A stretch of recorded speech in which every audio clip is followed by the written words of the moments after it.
Greetings, Raise audience. It is Thursday, March 19th, 2020, and we just finished recording a special edition of the Raise podcast. Many advancement teams are debating whether to proceed with Days of Giving or postpone them in light of the turbulence regarding the coronavirus. Boston College was scheduled to have their Day of Giving yesterday, March 18th, but last Friday, the BC team decided to neither proceed nor postpone, but rather adjust to a new format they branded as a Day of Caring. I was fortunate to speak with Peggy McCorkle and Meg Tiede from the BC team, and I hope you enjoy this real-time window into rapid decision-making that resulted in a very positive moment in the midst of so much uncertainty. I want to offer a heartfelt thank you to Peggy and Meg for their willingness to share with our community on such short notice. Here we go. Hi, everyone. Special conversation today as we realize here in the midst of COVID-19 coronavirus, so much is up in the air in the advancement space. And one of the big questions that many of our partners have been navigating is, should we proceed with our Giving Day or not? And we don't have a point of view as to whether there is a right or wrong answer, because I do think it's going to be very different by community. But one of our partners, Boston College, was scheduled to have their Day of Giving yesterday, which was Wednesday, March 18th, and in a very short time period had to make the decision to modify their approach to their Day of Giving. And I'm pleased to be joined by Peggy McCorkle and Meg Tiede from the Boston College team, who are willing to share really a real-time view into their process. So thank you, Peggy and Meg, for joining me. Thank you. Can you just quickly tell us a little bit about your respective roles? I'll start with you, Peggy, what you had been thinking about in advance of the planned Day of Giving, and then we'll dive into a few specific questions. But Peggy, why don't you go first? Great. So I'm the Associate Vice President for Annual and Leadership Giving at Boston College. So I oversee all of our direct marketing, our volunteer management via fundraising initiatives, and our annual and leadership giving officers. And so our team has many different facets. We were all looking forward to our Day of Giving. We've been working on it for several months now. And we were working closely with Meg's team, and I'll let her tell you about her team, and on a day that was talking about the difference a day can make. And that was our theme for our Day of Giving. And I'll pass it over to Meg to talk a little bit about her team. Sure. So I'm the Executive Director of Advancement Engagement and Communications, and the portion of my team that was most closely engaged on Giving Day was our communications and marketing team. And so we work on sort of all of the writing, emails, web assets, design pieces related to Giving Day. To Peggy's point, we'd actually been very proactive this year and gotten ahead. And really we're looking to go out with a message that was focused on the difference a day can make, and we had actually had a lot of sort of time-bound examples to drive urgency throughout the day. That was really what we were leaning into originally before our plans changed.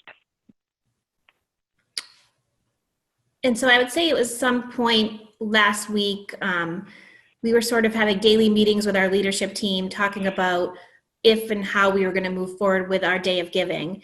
And it was really on Friday that we came to the conclusion that we were going to shift from a Day of Giving to a Day of Caring. And there was multiple reasons why we decided to do that. Boston College was in the process of having their students move off campus last week. And so that announcement came early last week. Students had to be off campus as of this past Sunday. To that end, our senior vice president shared an email with our entire constituency about what was happening at BC and checking in on everybody's families and just sort of sharing kind of the same concern that everybody is having across the world right now. We had a really positive response from his message to the group, and that's sort of what started us in this direction of a Day of Caring, because we definitely heard that theme that they felt that Jim's message carried our Jesuit mission of women and men for others and the caring aspect. Meg, I'm not sure if you want to add some stuff. I know you were closer to that email and conversation than I was. Sure. I do think that it was a really important message that went out last Friday. And as Peggy said, we got a really positive response because this decision to move students off campus impacts our constituencies differently, particularly parents. This has a very large impact on them and their students and what the rest of their year looks like at school. The response from that made us feel like even the really positive responses were people who were still understanding this was a tough decision and this was sort of uncharted territory. And so I think part of the pivot was also feeling like it was a moment to check in on our community and give them something instead of asking something from them, which is a little bit more of the model of a giving day. We wanted to be able to provide them some sort of messages of hope, some inspirational content, things that would sort of give them a little bit of sense of peace and hope in this kind of difficult time. I also think we wanted it to be an opportunity to get a larger temperature on how our audience was doing. And as we said, the email on Friday had been really successful. We had incredibly high open rates, really positive responses, but we wanted to sort of see what the next sort of engagement out of that message would look like for our audience and learn a little bit more about where they were at currently. Got it. And so it sounds like Jim Husson's message to the community was really an inflection point as you thought about potentially making a broader shift for the Day of Giving. At the same time, I'm sure you were watching what was going on in the sector, and it had to be somewhat confusing because there were a couple of pretty big giving days that went on last week. I believe Cornell and Cal's went on, but then a couple of other institutions had announced plans to cancel or postpone their giving day, but ultimately you decided to move forward with this hybrid approach and then had to pull it off in a really short amount of time. And so I'm curious kind of what the rapid response was once you decided to make the shift to a day of caring, and then how you engaged internal and external stakeholders. Sure. Yeah, we actually had a Day of Giving right in our backyard. MIT had theirs last Thursday, so That's we were right. watching that closely, as well as the other ones that were happening. And we honestly were going back and forth on what was the right thing to do and trying to follow their social media and to see what kind of response they had. But I think the decision on Friday was really sort of based in the Jesuits' mission that Boston College is to kind of care of the whole person and to think about it differently. And I will say, I think that's what is really important from this is that there is not necessarily a right or wrong answer. And obviously we like to learn from each other in the advancement community, but for MIT, Pi Day, right, 314 is a really important day in their culture and their community, which I'm sure informed their decision-making relative to the mission and the considerations that you all made. So I do think that's one important aspect here.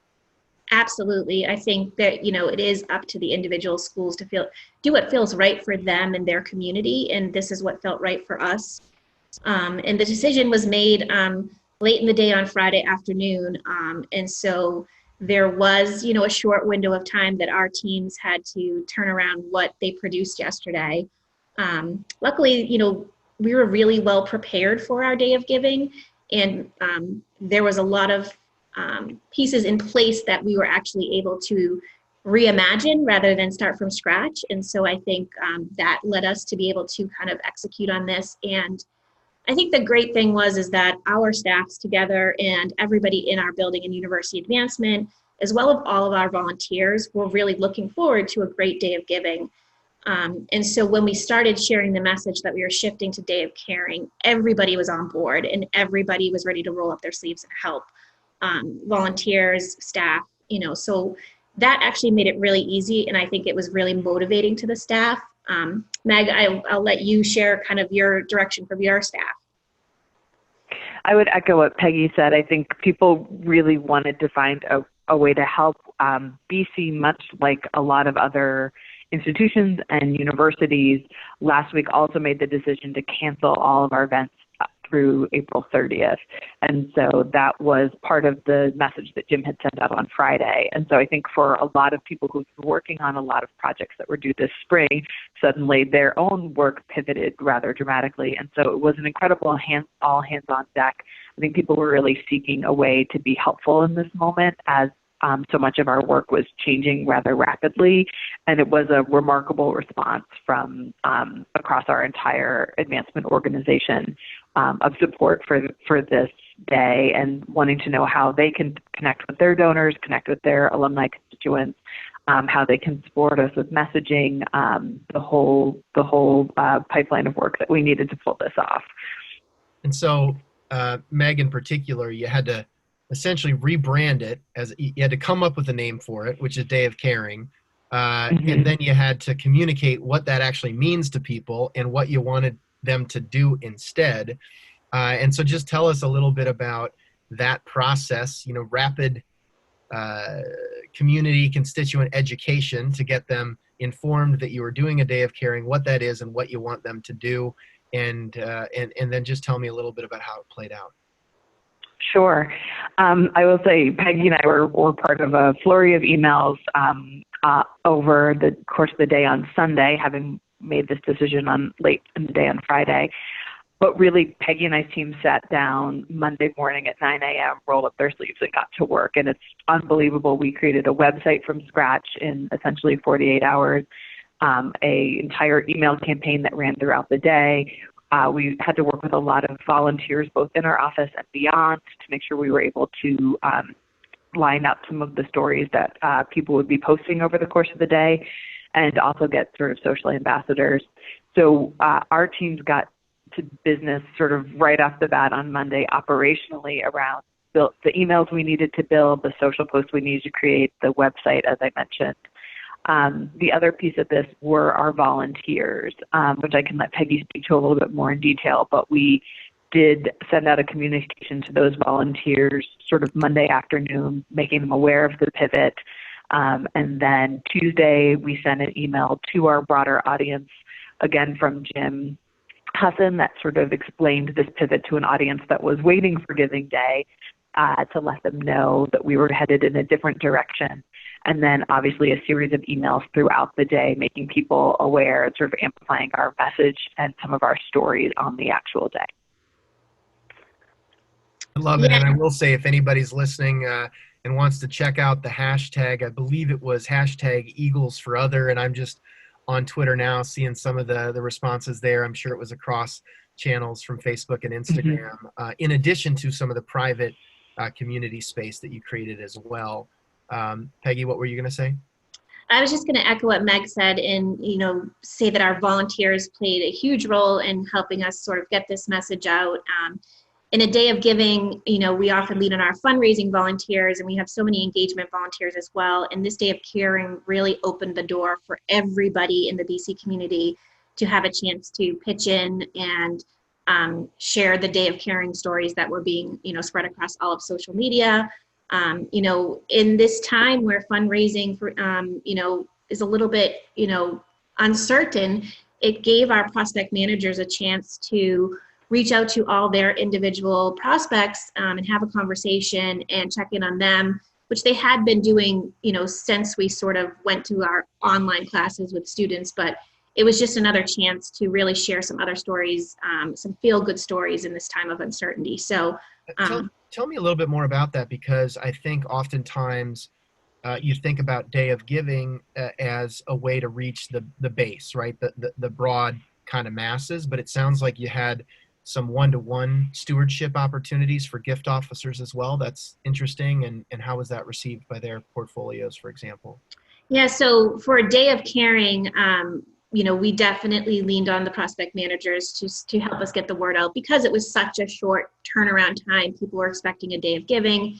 Like Meg said, we created an entire new website, and we had some early mailers pushing people to our other, websites. So we did sort of, lean on everyone to help us get the message out. But we're actually still collecting many of the stories from our prospect managers, but from the phone conversations they had or email exchanges they had that, weren't sort of on the public interface, all very positive, all very feel good in terms of, BC's doing something right now that's making me feel really good about my relationship with BC.